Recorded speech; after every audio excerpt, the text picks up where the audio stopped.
प्यारे बच्चों, we are live now, this is Ajit. प्यारे बच्चों, मैं अजित कुमार वर्मा आपके अपने official YouTube channel math by Ajeet sir one RBL maths by Ajeet sir RBL में आपका स्वागत करता हूं। प्यारे बच्चों, आपका जो समर्थन मेरे साथ, आपका प्यार जो मेरे साथ और मेरे चैनल को मिला है, उसका सदा मैं आभारी रहूंगा। और प्यारे बच्चों, मेरे से जो भी हो पाएगा आपके लिए हमेशा करने के लिए तैयार हूं। प्यारे बच्चों, बस आपका सपोर्ट, आपका प्यार ऐसे बना रहे अपने अजीत पर। आइए स्टार्ट करते हैं। प्यारे बच्चों, लिखा क्या है कि तेरी गलियों में आने जाने से दुश्मनी हो गई सारे जमाने से, मैं दो कदम चल ही नहीं सकता, तुम ही आ जाओ मिलने किसी बहाने से। तो हमारा एक मैथ्स का चैप्टर ऐसा है प्यारे बच्चों कि अगर आपने आज याद नहीं किया, अगर आज आपने कदम नहीं किया, तो बाद में आप यही शायरी मारोगे कि तेरी गलियों में आने जाने से दुश्मनी हो गई सारे जमाने से, मैं दो कदम चल ही नहीं सकता, तुम ही आ जाओ मिलने किसी बहाने से। और बच्चों, ये भी और यही आप कहेंगे अगर मैथ आपको नहीं आई, अगर आपने मैथ को ड्रॉप किया, तो बाद में यही सोचेंगे कि तेरे खोने के बाद हमने कुछ नहीं खोया, तेरे खोने के बाद हमने कुछ नहीं खोया, तू ही मेरा अंतिम और पहला नुकसान है, तू ही मेरा अंतिम और पहला नुकसान है। तो ये नुकसान आप ना करें और गणित से जुड़े हैं लगातार, जिंदगी में आप कामयाब बनेंगे प्यारे बच्चों, और मेरा सपोर्ट आपके साथ सदैव है। आते हैं एक क्वेश्चन पे छोटा सा कि और बहुत लॉजिकल क्वेश्चन है। एक प्रसूति घर में 5% मामलों में जुड़वा बच्चे पैदा होते हैं, तो जुड़वा बच्चों का कुल बच्चों से क्या प्रतिशत होगा? ये आपका मेंस के एग्जाम में क्वेश्चन पूछा गया है, मेंस 2019 में। तो बेहद शानदार क्वेश्चन है और इसका ऑप्शन भी पहला है 5%, है ना, जो कि गलत है। आप लोगों ने सोचा कि यार जब 5% बच्चे जुड़वा पैदा हुए हैं और वही क्वेश्चन फिर पूछ लिया गया है और 5% इसका आंसर होना चाहिए, प्रतिशत का बहुत ही शानदार क्वेश्चन है। आपका पहला ऑप्शन 5% दिया है, जो कि लगता है आपको सही है, लेकिन बिल्कुल सही नहीं है, एकदम 100% गलत है। देखिएगा, मैं बताता हूं कि लिखा है क्या कि जुड़वा बच्चों का कुल बच्चों से क्या प्रतिशत होगा। ओके, तो मान लीजिए कि जो मैटरनिटी हॉस्पिटल है, वहां पे 100 माताओं ने जन्म दिया बच्चों को। मान लीजिए 100 माताओं ने अपने बच्चों को जन्म दिया, तो अगर 100 माताएं अपने बच्चों को जन्म देंगी, तो उसमें से 5% ऐसी माताएं जिन्होंने 2 बच्चों को जन्म दिया। ओके, अगर 95 माताओं ने सिंगल बच्चों को जन्म दिया है, तो उनमें से 5 ऐसी महिलाएं होंगी, 5 ऐसी महिलाएं होंगी जो जिनके पास डबल बच्चे रहेंगे, है ना। तो टोटल बच्चे कितने हो जाएंगे जरा बताइए? क्या 100 होंगे? कतई नहीं होंगे। 5 तो यहां से आएंगे, 95 से तो यहां आएंगे जो 95 माताएं हैं, और 5 माताओं के डबल डबल बच्चे हुए, तो मतलब वहां से कितने बच्चे आएंगे? 10 बच्चे आएंगे। तो इस हिसाब से टोटल कितने बच्चे होंगे? इस हिसाब से टोटल बच्चे होंगे 105। टोटल 105 होंगे। तो क्वेश्चन में क्या पूछा है कि बच्चे पैदा होते हैं, तो कुल जुड़वा बच्चों का कुल बच्चों से क्या प्रतिशत है? तो अगर 5 बच्चे जुड़वा हुए हैं, 5% बच्चे जुड़वा हुए हैं, तो मतलब टोटल 10 बच्चे जुड़वा हुए हैं, है ना।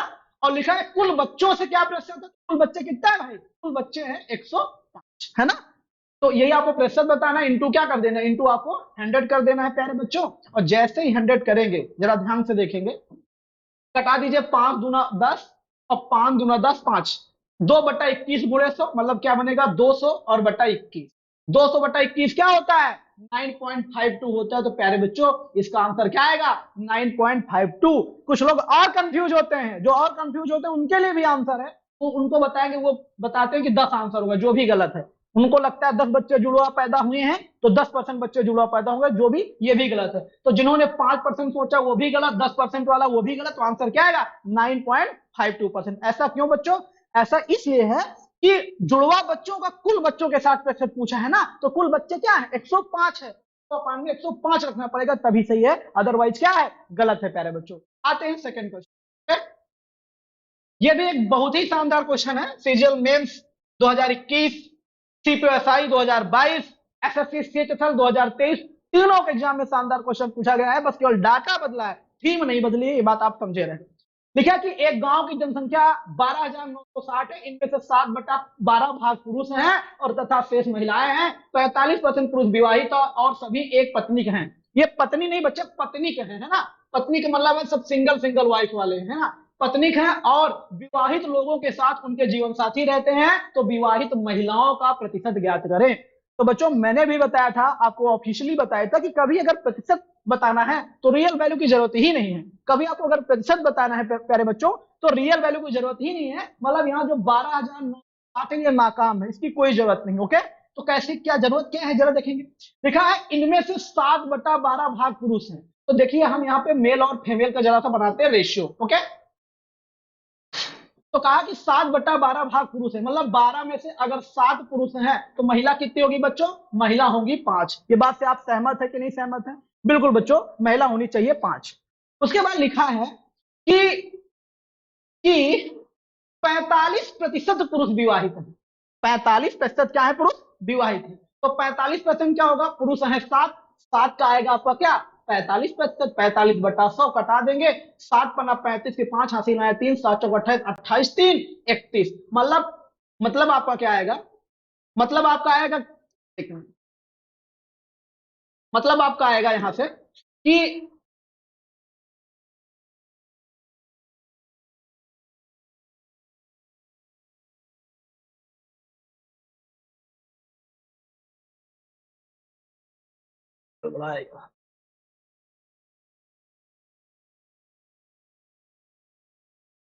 हैंग कर रहा, चलिए छोड़िए, यही बता देते हैं कि आपका जो है 7 पुरुष, करिए, कर लीजिए कर लीजिए,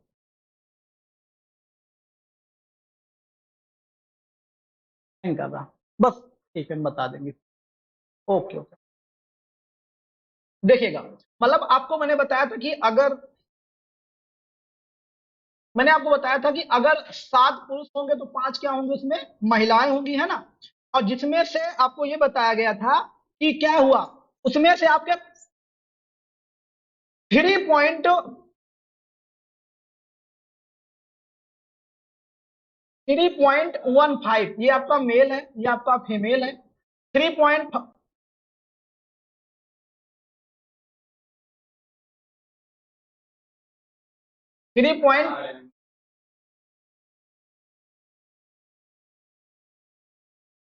3 3.115 इतने पुरुष मान लीजिए विवाहित हैं। अभी आपको बताया था कि जितने पुरुष थे, मतलब 7 का 45% आएगा 3.5। ये विवाहित पुरुष कितने आपके आएंगे? विवाहित पुरुष होंगे 3.5। और सिंगल सी बात है, अगर 3.5 पुरुष विवाहित हैं और सभी के पास पत्नियां हैं तो मतलब 3.5 ही पत्नियां होंगी ही टोटल, है ना। तो आपका क्या आंसर आएगा कि 3.5 ही इतनी ही औरतें होंगी विवाहित। और पूछा गया कि महिलाओं का प्रतिशत ज्ञात करना है, तो देखो 3.5 इतनी विवाहित हैं और किनमें से? 5 में से। अब टोटल 5 महिलाएं हैं जिनमें से 3/3.15 विवाहित हैं और टोटल 5 है। इंटू क्या करेंगे प्यारे बच्चों? 100 कटा देंगे, कितना? 63 पंजे होता है 315, और यहाँ पे जब 100 से गुणा होगा 63% आएगा, है ना। तो 63% पुरुष महिलाएं आपसे विवाहित होंगी। तो प्यारे बच्चों थोड़ा सा हैंग कर रहा था और प्रॉब्लम आ गई थी इसलिए नहीं हो पाया। तो आज के लिए यही से अपने अजीत को यहीं से दीजिए विदा, और मिलते हैं आपसे अगले एपिसोड में। पहले बच्चों बस आपका सपोर्ट, आपका प्यार ऐसे बना ही रहे। तो एक बार फिर से, अगर आपने गणित नहीं पढ़ा तो आप भी यही बोलेंगे कि उसके खोने के बाद हमने कुछ नहीं खोया था, उसके खोने के बाद हमने कुछ नहीं खोया था, वही मेरी पहली और अंतिम नुकसान था। तो आज के लिए इतना ही, मिलते हैं कल आपसे।